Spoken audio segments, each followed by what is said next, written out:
All right, welcome everyone. Thank you for joining us.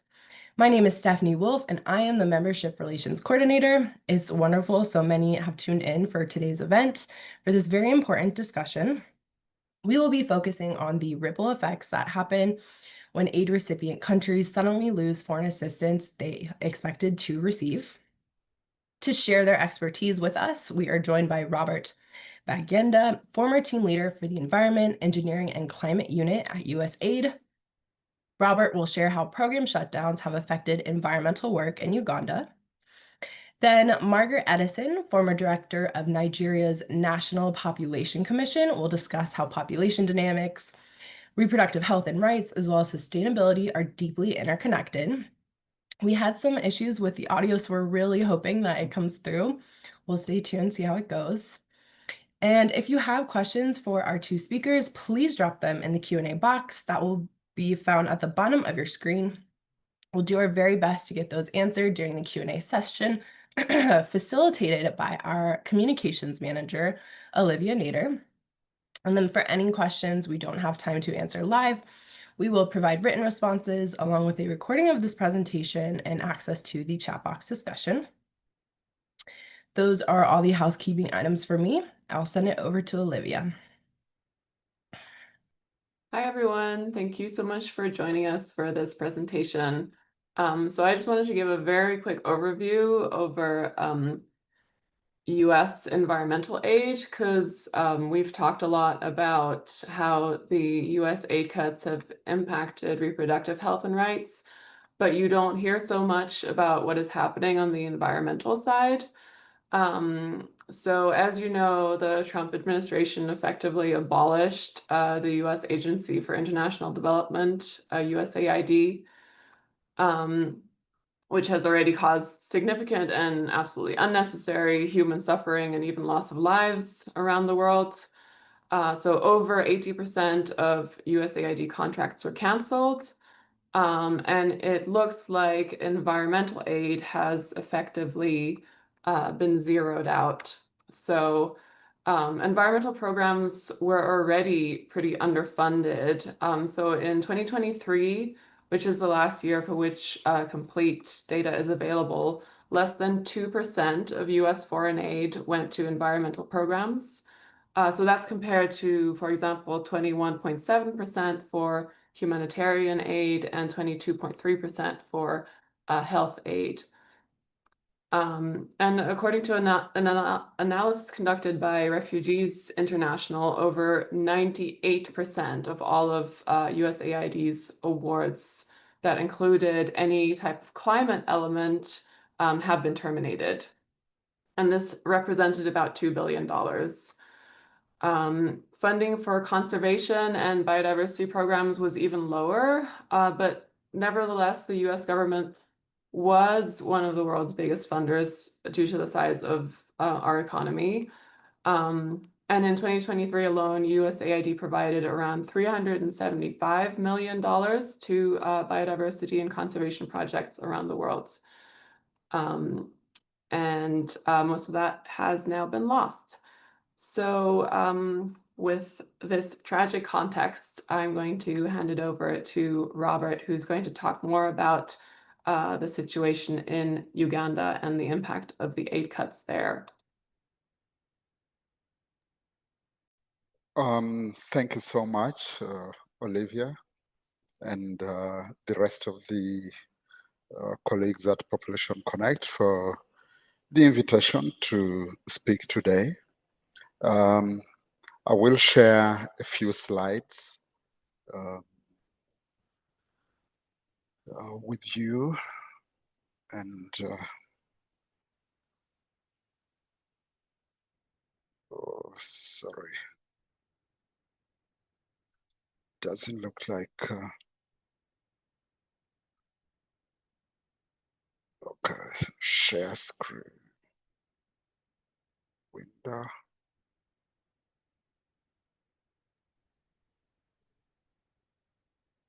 I also have the slides available if you'd like me to share them as well, Robert. All right, please, if you can share, that will be great. I just wonder why I cannot access my my slides from this side. So go ahead, please help and do the sharing. But yeah, next slide. So please, yeah, so that slide is all about Uganda, just for purposes of having us get on board. What is Uganda? Or what's that country? Where is it located? The country is located in the eastern part of Africa. And it's a small country, about the size of Oregon State, with a total area of 241,000 square kilometers. And the country is known for very diverse landscapes, you know, from very high mountainous regions to lowlands and large lakes like Lake Victoria, if you've heard about it before. But most importantly, the country is known for its wildlife. Lots of wildlife, and especially some that are so unique globally. The country hosts about a half of the world's total mountain gorilla population and has a big number of chimpanzees, you know, with about 5,000 chimpanzees in the country and about 1,500 of them found within one national park called Kibale. And so what does that mean? That means nature-based tourism is one of the major economic activities in the country, nature-based, wildlife-based tourism. But also the population depends on agriculture. The major cash crop is coffee. So we are one of the world's major coffee producers. But the agriculture is largely nature-based, rain-fed, and so anything that interferes with the rainfall patterns, like climate change, then the economy is at risk. We have a big population, despite the fact that it's a small country, 50 million people living on that land area, and the population is growing very fast, 3% per year, meaning that, you know, after every about 24 years, that population doubles. So if we're 50 million today, 24 years from today, that means that's about 2049, 2050 will be 100 million people. But, you know, the land area doesn't expand, the natural resources don't increase in size, and so that means the population exerts pressure on those resources. Next slide, please. Yeah, so that's just a picture to show you the kind of, you know, wildlife-based tourism. I did mention that half of the mountain gorillas in the world are found in this country. And just for your information, the biggest number of tourists in this country comes from the US. So we're happy that our colleagues from the US, friends from the US are really supporting our economy. Next slide. Next slide is another picture. And if you notice, those two pictures are showing, you know, the diversity in landscapes. The first one showing the mountain gorillas, you know, that's highland, you know, mountainous region where the mountain gorillas are found. And then this second picture is, you know, the savanna kind of landscape, relatively flat, but in the background you may see mountainous landscape. That's the mountain Rwenzori, snow-capped mountain in another part of the country. Next, next slide. So the aid cuts, just one slide to talk about the kind of cuts we had the environment and climate sector. So initially, we received about 7 million in US government funding for the environment and climate initiatives in Uganda. And so in total, we had built a portfolio, an environment and climate portfolio worth about $45 million in all. And the examples of projects that we implemented under that portfolio included a $34 million biodiversity for resilience project implemented by RTI International as our main contractor, but of course with a number of subcontractors. We had one specific project for climate smart agriculture in the country worth about $5 million implemented by the International Institute for Tropical Agriculture. And then we were also using a smaller award, testing out, and building the capacity of local organizations to be able to, win US government grants or funds. And we did this testing through that $2.5 million award to the Uganda Biodiversity Fund activity or project. And basically it was trying to address, the funding gaps, but build the capacity of civil society, local institutions to be able to do it themselves in future, just assuming that, if we had these other international organizations, international contractors phasing out, then we should have local institutions to be able to do it themselves. And by the time of closure, we were designing a follow-on project. We were proposing that it would be about $20 million, especially targeting the phase out of those activities or projects enlisted above, an integrated one that would be able to address those other issues enlisted above, but also help address the impacts of the oil and gas industry on the environment, and also address zoonotic diseases. But, this funding was zeroed out. Everything just stopped. Next slide here, thank you. So, the effects of these shutdowns. And that was, everything began to happen in January 2025, January this year, when contractors received stop work orders, asking everybody to, drop their tools, stop working. There was this, example of one team that had driven out into the field, and they were driving within one of the national parks, and then the stop work order came. So they called, and they were wondering whether to continue driving or actually park their cars and find their ways home, because what the stop work orders meant was that you're not supposed to incur any expenditure on behalf of the US government any further. And so that's how difficult it was. So lots of effects, if our investments were protecting forests, were protecting biodiversity, then these kind of shutdowns meant that we are leaving these natural resources very prone to degradation and loss.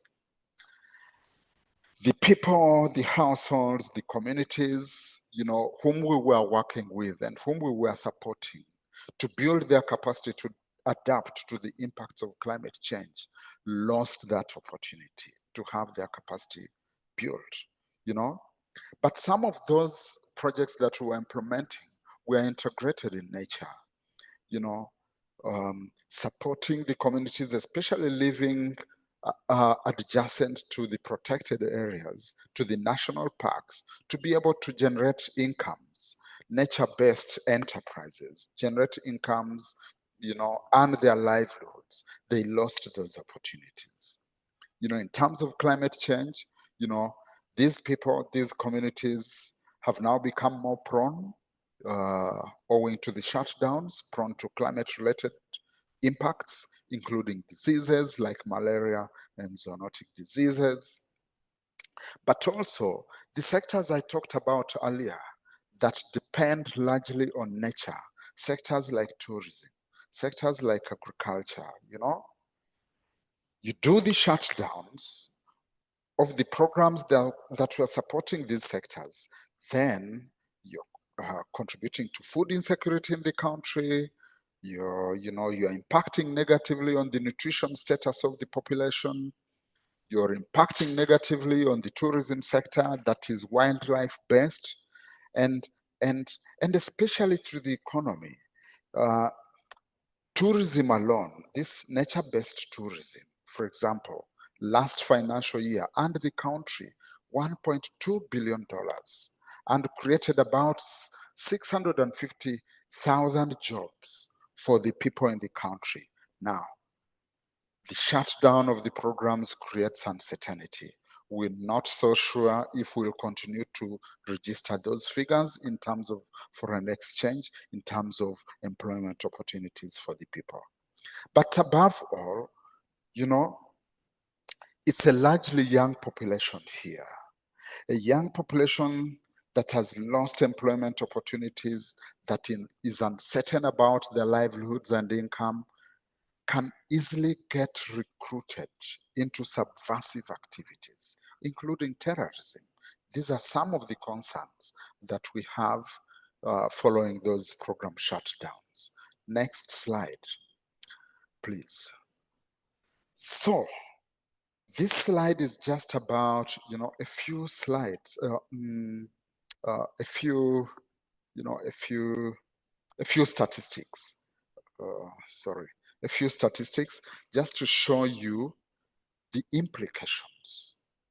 The country is fast losing its forest estate. In 2024 alone, for example, 32,000 hectares of natural forest were lost. And if we don't have programs to support, efforts by the government to stop this from happening, then there are lots of implications, in terms of livelihoods, in terms of biodiversity, in terms of the economy, and above all, in terms of, the climate change implications. Now, that loss alone, the statistics from Global Forest Watch indicate that loss alone in 2024 resulted into an estimated 16 billion tons of carbon dioxide emissions. Additional statistics that are more specific to climate change, they are not on that slide, but in 2015, we had a study conducted by the CDKN in 2015. CDKN is the Climate and Development Knowledge Network. Their study indicated that lack of action on climate change could be 20 times more expensive than adapting, the cost of adaptation. You can imagine that. You don't take any action, then it's going to be extremely costly, 20 more times expensive than the cost of adaptation. That same study indicated that the current development practices, if they continued business as usual without climate action, could lead to a loss of over 70% of the country's GDP by 2050. You can imagine that, the implications for the economy. Next slide, please. So, moving forward, this is my last slide. Moving forward, this is what we're pushing for as a country. We learned a lesson. We don't have to continue to depend only on foreign funding support.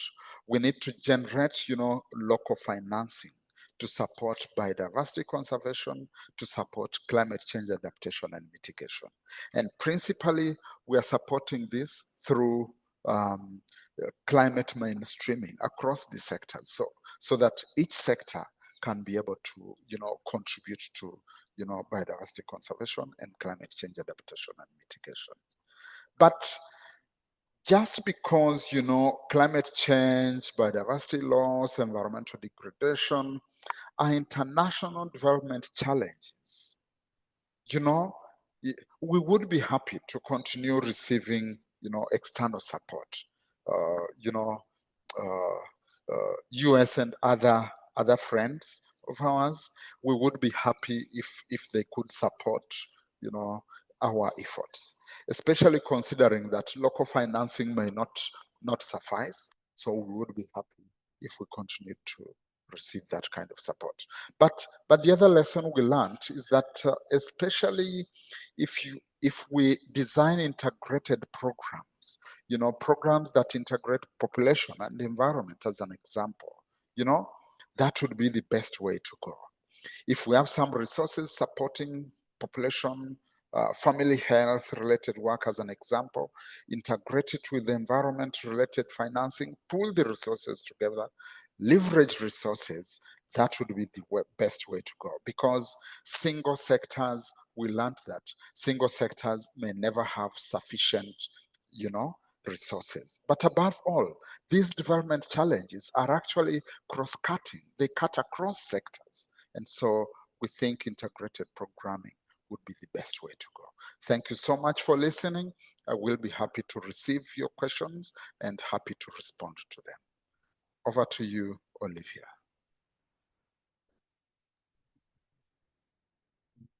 Thank you so much, Robert. That was really insightful and very concerning, obviously, to see that funding has been completely zeroed out and that these important programs aren't able to continue now. Okay, thanks for that overview for what's happening in Uganda. Let's check in with Margaret and see if her connection is okay. Margaret, can you hear us? And are you able to give us a little bit of an overview of the situation in Nigeria? Yes, I can hear you very well, Olivia. I hope you can hear me as well. Can you hear me as well? Okay, thank you very much. I want to talk about a country that has the largest population in Africa and the 6th largest, most populated country in the world. Nigeria estimated population currently is at 230 million people. And we are located within the sub-Saharan Africa and specifically in West Africa. We have a total fertility rate by the current NDHS, that's the Nigeria Demographic and Health Survey, 4.8, which is on the average 5 children per woman. And between the rural and the urban sector, we have 6 children per woman in the rural sector. And in the urban, we have 4 children on the average per woman. Our age structure is very youthful, where over 70% of our population is under the age of 30. Our annual population growth rate, as established by the last census in 2006, is 3.2 annual growth rate of our population. And I would like to remark here that the last census, official census of Nigeria, was in 2006. And it's almost 20 years Nigeria has not been able to conduct the next national census. And that has been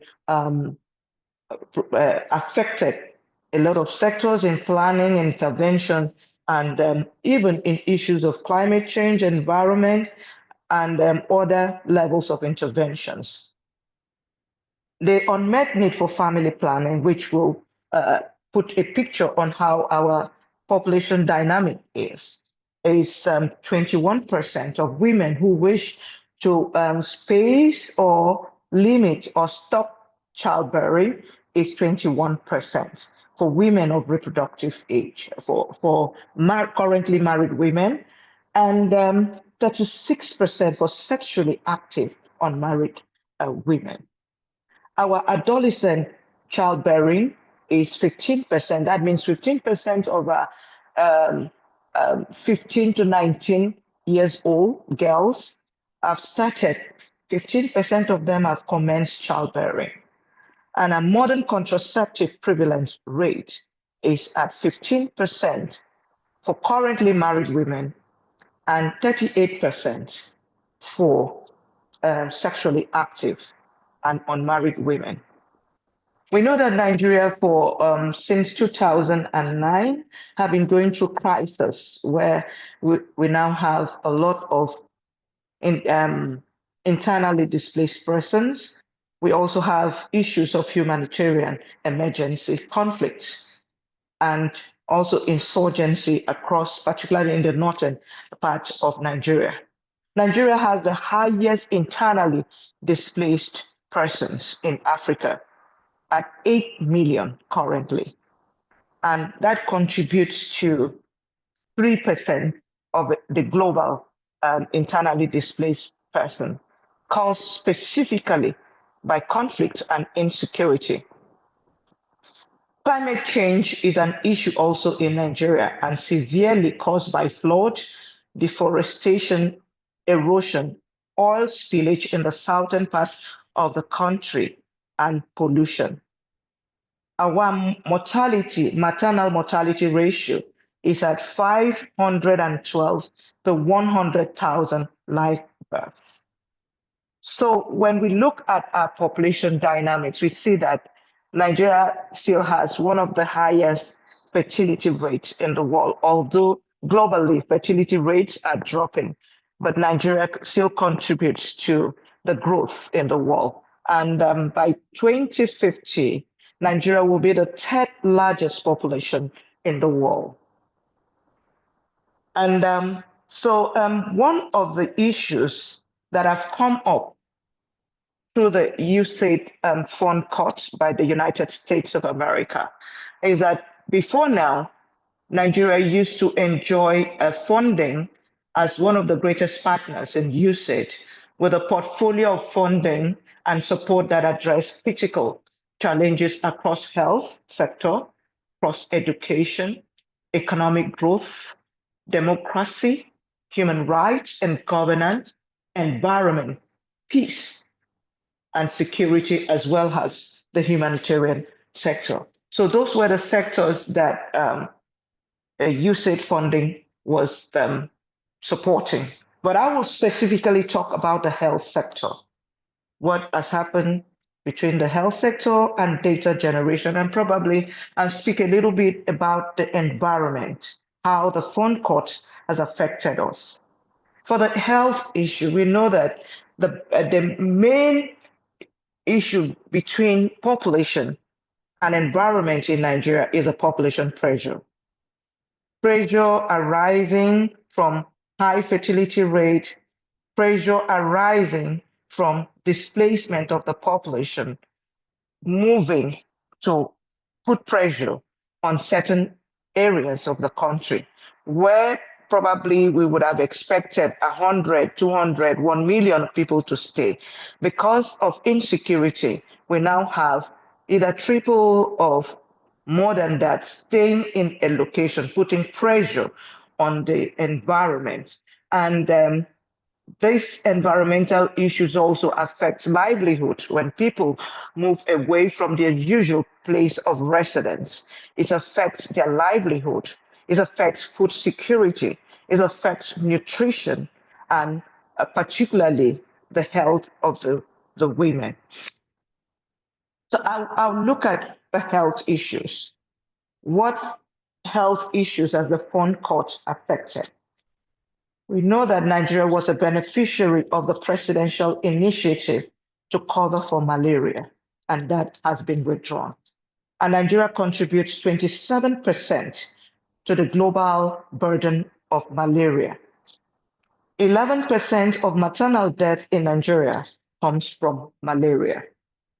The funding cut also affects HIV/AIDS issue. Nigeria is a fourth global, contributes fourth in the burden of HIV in the world. And weekly, we have 1,400 new cases of HIV in Nigeria. And as well as the fund cut has affected the health systems, particularly the primary healthcare system, which is the closest to the people. It has affected family planning because the United States aid covered for producing commodities to those who want to practice family planning, and also at the humanitarian setting. So access to contraceptive has also been affected. And whether in the short term and in the long term, that will contribute to high fertility rates. Because we already have high unmet needs at 21. It moved from 19% in 2018 to 21. And we are suspecting that that was affected by the COVID. And now with the fund cutting, it will deepen. Probably we might rise above 21% in the years to come.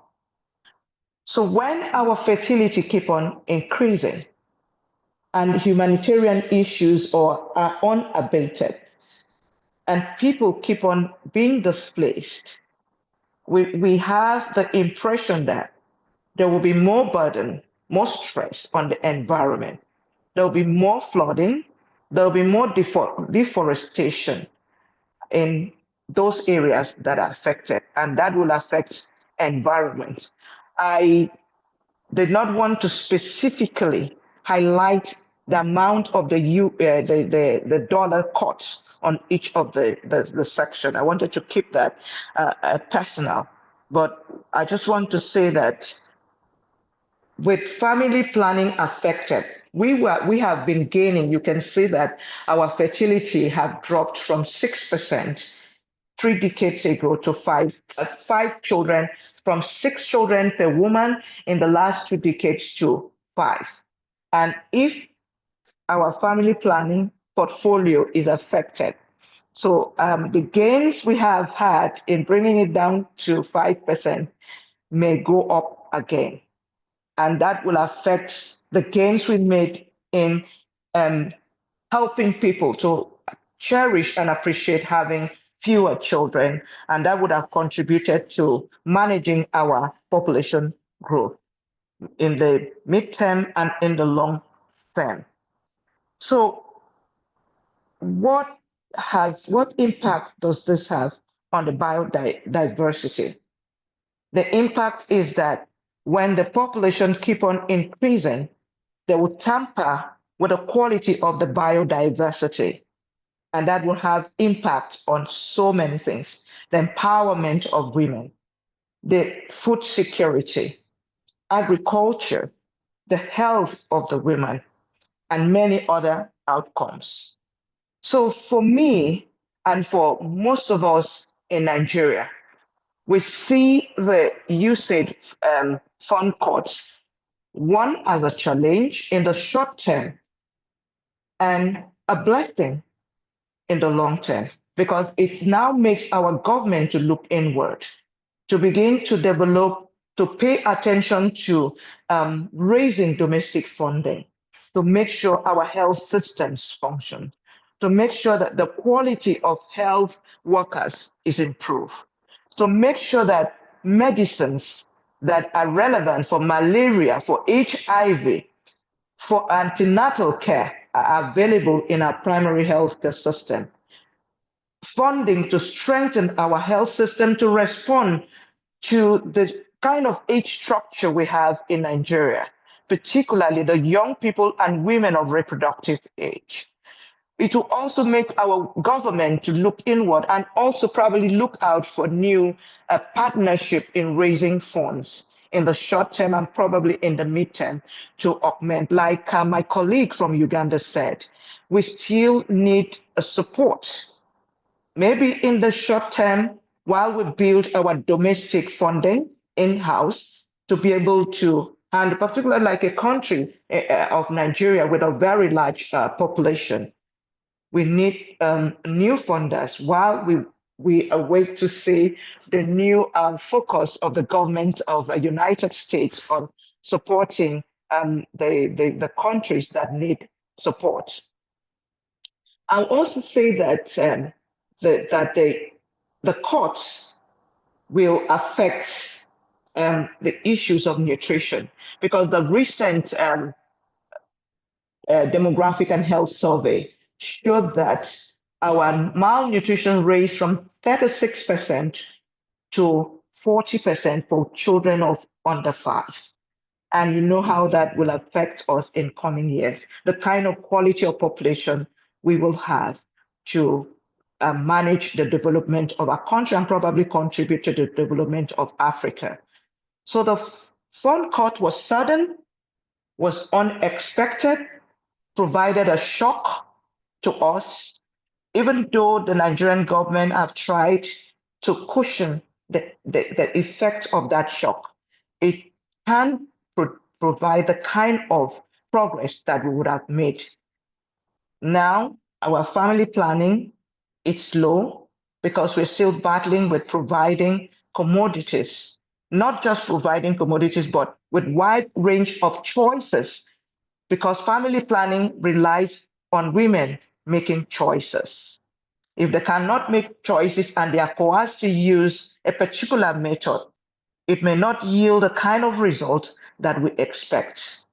So we need to support family planning. We need to support women's education, because when women are well educated, probably informed about how to manage the environment and the resources, they will be able to make sure that the resources we have, the biodiversity that is existing now, will not be compromised to the extent that we don't have resources sustainably for the current generation and the future generation to come.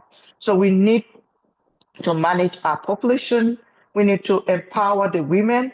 We need to educate our women. We need to make that the supplies are enough for population in the humanitarian setting. We need to take care of children that are out of school, the youth whose childbearing status is increasing, because if they don't have access to information, no critical access to education, it will also increase the adolescent childbearing data in Nigeria, and not only in Nigeria, across Africa. And we know that one of the issues that Nigeria and Africa has been pursuing is to harness the demographic dividends. And one of the conditions of demographic to achieve or harness or make progress in demographic dividends is to reduce the fertility rate, then increase education for women and empowerment, and also engage women in the labor sector. And this will accelerate economic growth. But with the condition of the funding cut, we see that it will going to affect women empowerment. It's going to affect expansion in education and literacy in Nigeria. It's going to throw us back into high fertility rates, and it's going to keep on making Nigeria's population to grow rapidly, not just growing, but rapidly. When all other fertilities across country and in the world is reducing, our fertility rate is increasing, our annual population growth rate is increasing. And in 2006, the last census, we were 140 million people. And now we are over 230 by estimate. Probably if we do a census, a good census, it might be stable, it might increase, or it might reduce. But I know that USAID extensively supported the last census. So with the fund cuts, it will also affect the census, the conduct of the census going forward, because census is very expensive, technically and financially. And USAID was one of our great partners in supporting census in 1991, supporting census in 2006. And they were one of our prospective partners going forward to conduct the next census. So those are the issues that the fund cut has affected, and is we need to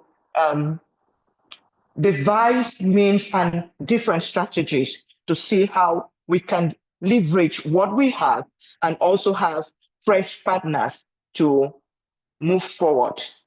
And to do with also I would suggest that Nigeria will have to shift funding. You have to shift funding to where it is needed most.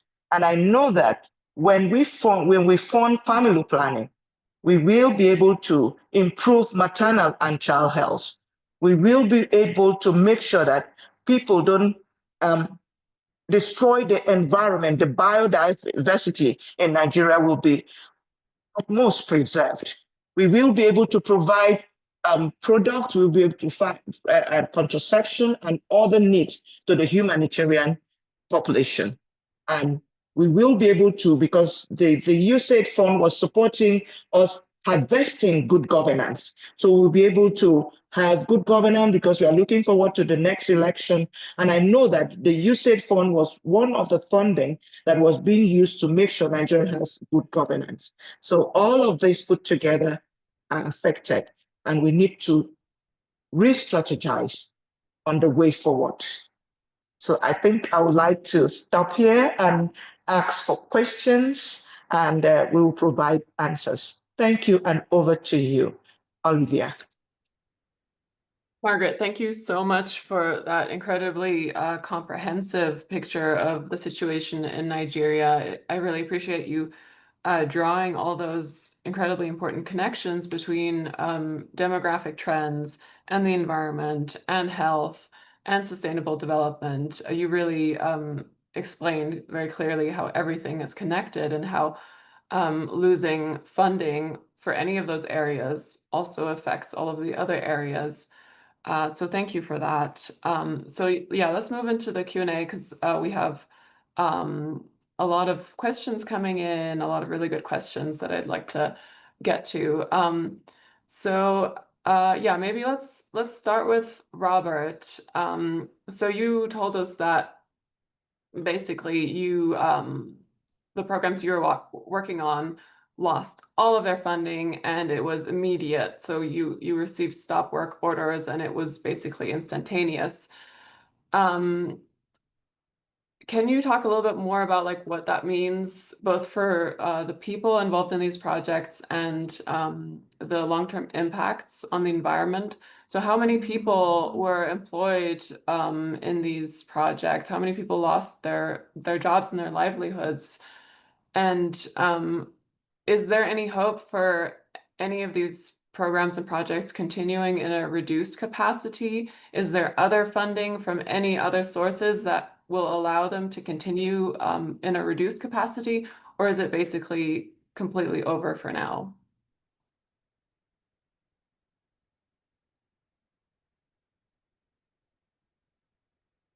Right. Thank you so much, Olivia, for that question. So the job losses were two-pronged. There were those people that were directly employed by the projects, the US-funded projects. I may not have the numbers straight at my fingertips, but the numbers were big. And, you know, each of those people has a family, you know, extended family. They were depending on him or her, you know, for their school fees, for their other, you know, livelihoods. And so that's already a big number. Those that were employed by the projects and their dependents. But also, you know, lots of other, you know, private sector players who provided services, who were contractors, you know, the insurance companies, the banks, and, you know, those who were providing housing to the foreign service officers from the US, all those lost those opportunities.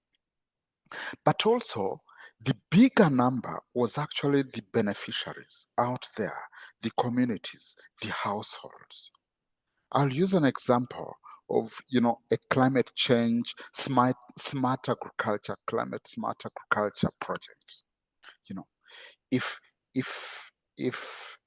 you introduced a new technology, you know, to harvest rainwater or to retain soil moisture within the soil so the farmers can be able to grow their coffee, That's their employment. Agriculture employs 70% of the population in Uganda.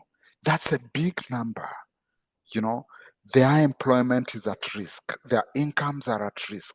A very big number of so the number is big. Now, the second bit of your question was if there were opportunities for continuity. So, the challenge is that these aid cuts actually went beyond the US.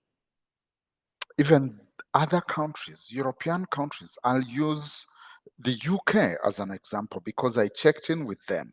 By the time of closure, we had invited them to join us for that, new design I talked about, project design. We were looking out for opportunities to leverage resources, see if we could design one big program with the UK, or at least look out for opportunities for complementarity. I checked in with them, and that new design they had also started on had actually been abandoned. They had to stop it. Priorities have shifted.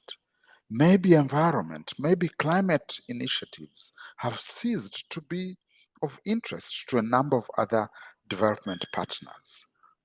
So we're not so sure if this picture will change, but so far that is, and unfortunately, the US government was the biggest, development partner in these sectors, environment and climate change, specifically in Uganda. So I can't say with confidence whether this situation will change, especially in terms of, and we had the only hope is that we had tried to start partnering with the private sector. The private sector, especially if something makes business sense, they will continue to sustain those investments. Whether the US or the UK are still supporting that work, as long as it still makes business sense, they will continue to invest in that. One clear example is a partner called Porini. Porini Group or Safari Game Watchers Safaris. It's a company that operated largely in the Masai Mara in Kenya, a neighboring country here. So we had partnered with them to introduce their community conservancy model in one of the national parks around one of the national parks in Uganda called Kidepo. They called me recently and said, "Hey, Robert, are you still interested in joining us? We'll be launching our new initiative soon." What did that mean? Even when we phased out, for them it's still making business sense. They're building a new high-end lodge, engaging the communities, the landowners in conservation work, and that was the way to go, to fill some of these funding gaps.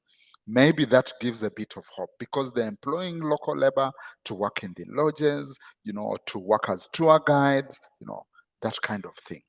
So I hope that answers your question, Olivia. Yeah, thanks for that. That's interesting to hear that the private sector might offer some funding opportunities to help fill some of those gaps. We received a lot of questions from audience members about these funding gaps, and Richard, for example, mentioned that he asked if aid from European countries has also decreased, which you confirmed is true, Robert. Perhaps because of increases in their defense spending. Yes, that is true. Yeah, there seems to be less of an appetite internationally for foreign aid, unfortunately, and often issues like the environment and climate change are deprioritized because they're not considered as important as other humanitarian projects, for example. So they're often the first to lose funding. Yeah, so interesting to hear that there might be some, and encouraging to hear that there might be some private funding opportunities. Margaret, I know you said you can't give exact numbers about funding cuts in Nigeria, but I'm wondering what you think, how much hope you think there is for some of that funding gap to be filled from other sectors. Do you see the same kind of private sector opportunities in Nigeria that Robert mentioned there might be in Uganda? And what about other countries? And also domestically, you both mentioned that there is a role to play for your country's own governments to fund some of this work, some of this important work. How much of a potential do you think there is for your government to step up and try to fill some of this funding gap? And yeah, let's start with you, Margaret.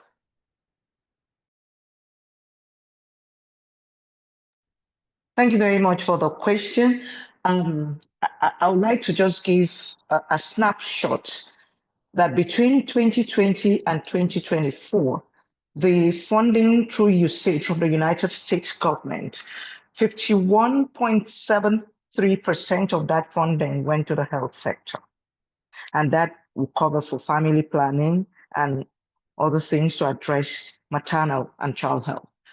While 32.58% of that funding went to the humanitarian emergency to address particularly issues of maternal health, family planning, and many others, probably set up, empower women who have lost their livelihood.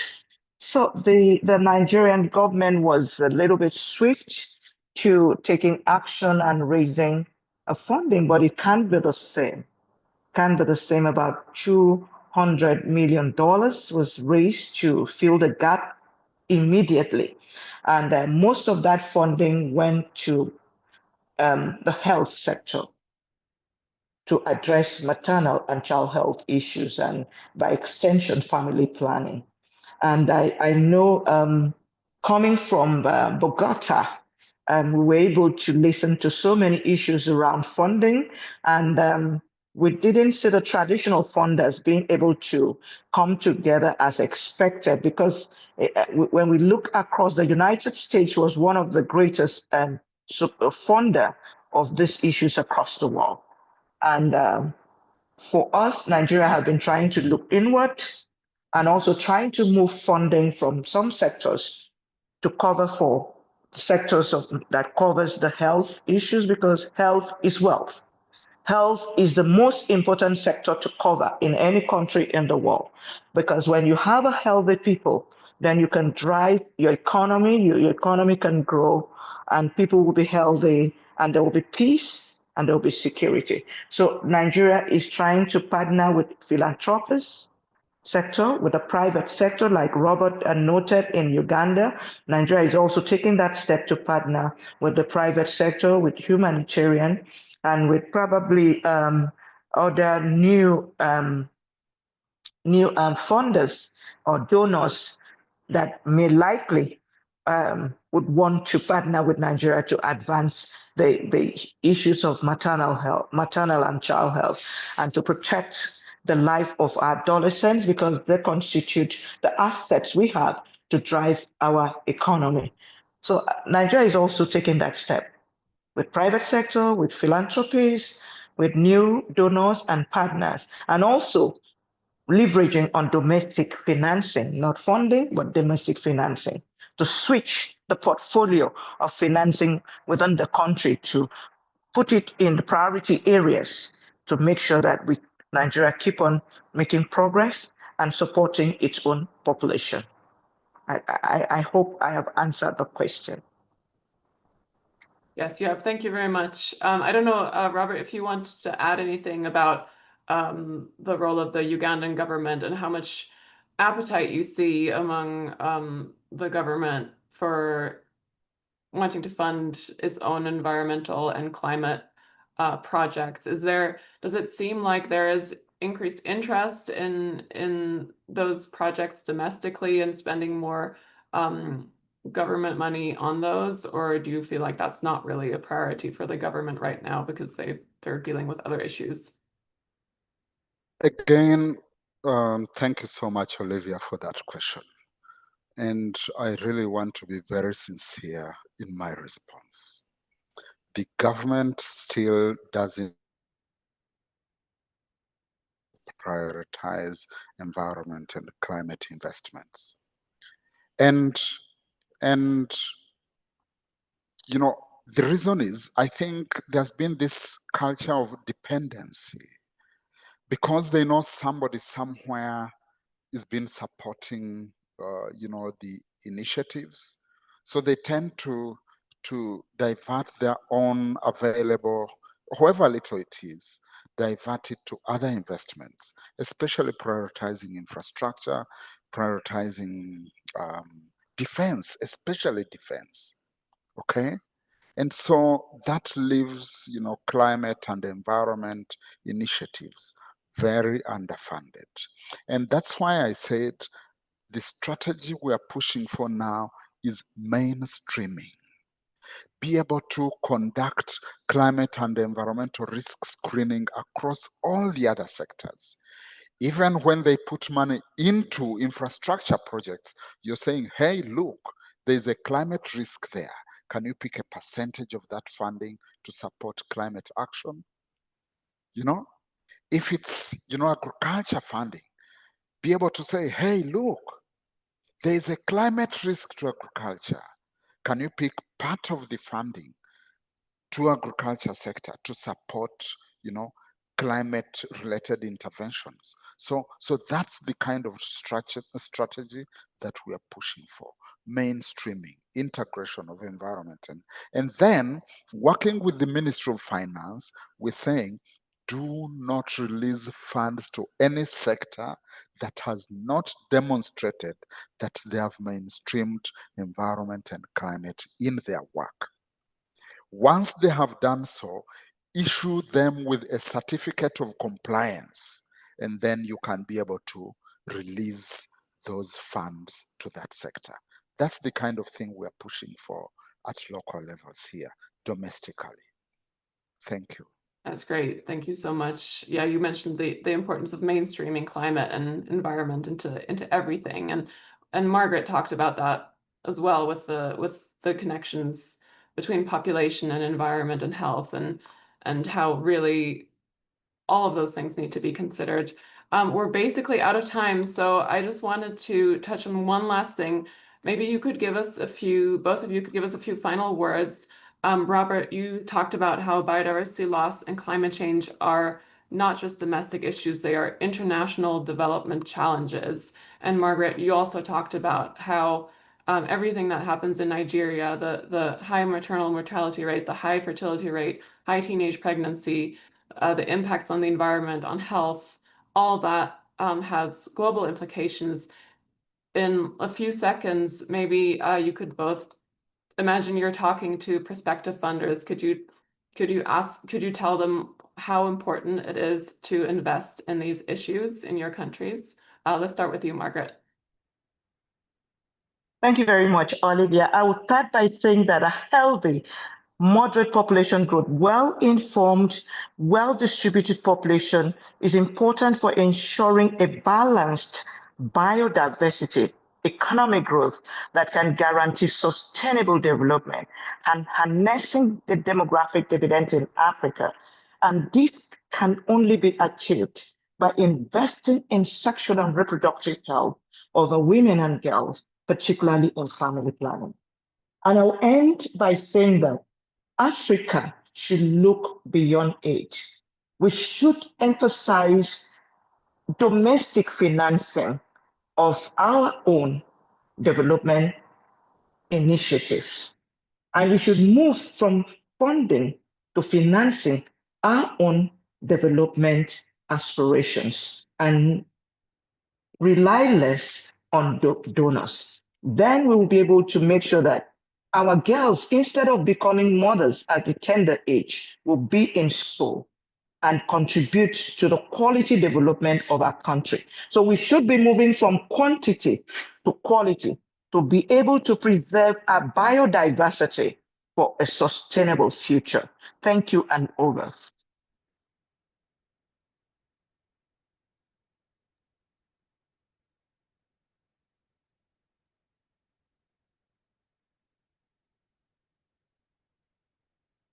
Oh, sorry, I was muted. Can you hear me? Yes, we can hear you, Olivia. Okay, sorry. I just want to say thank you very much, Margaret.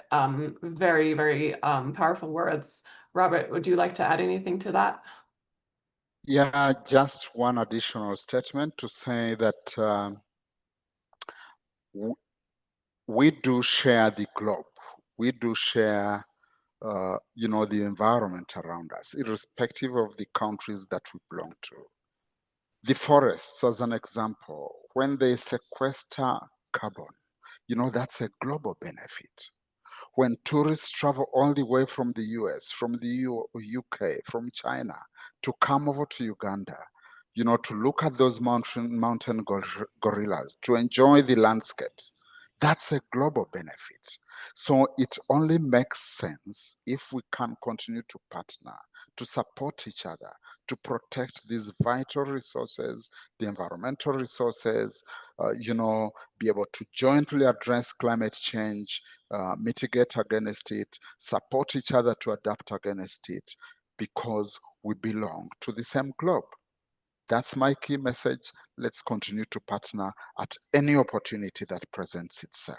Thank you so much for joining and for listening to and participating in this conversation.